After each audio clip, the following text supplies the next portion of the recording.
Letters of John Nelson Darby, Volume 2, Letter 389-63F, of 1031.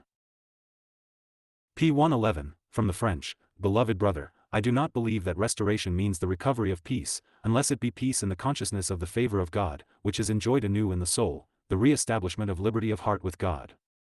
One meets with cases where a Christian has fallen, yet in no wise doubts his salvation, or the efficacy of the blood of Christ, but the heart has got to a distance from God, has not the sense of what sin is, such as the presence of God always gives.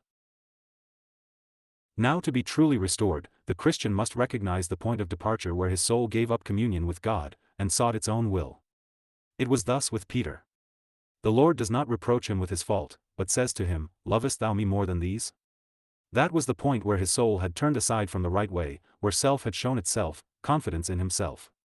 The Lord probes Peter's heart, and makes known to him the undercurrent of pride and false confidence which was found there. Until that moment Peter was not restored, although on the way to be so.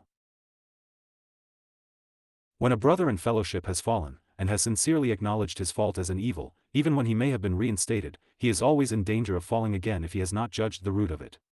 It is there that he got to a distance from God. Communion with God is not thoroughly re-established, self and its will are not thoroughly broken, as long as the Christian has not found the point where his heart began to lose its spiritual sensibility, for the presence of God makes us feel that. I am not speaking of a matter of memory, but of the state of the soul. One meets with cases, where probably true deliverance had never been realized, like that of Dear Dash, where despair takes possession of one in failure.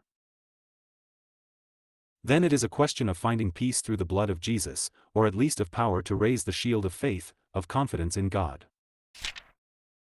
A soul is restored when it enjoys the favor of God, not simply as certainty of salvation, but when the Spirit, instead of accusing, causes it to rejoice in the goodness of God. Restoration is not complete until there is enjoyment of communion with our brethren.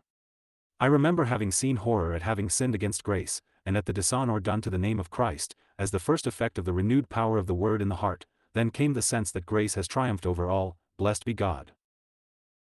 London, December 31, 1870.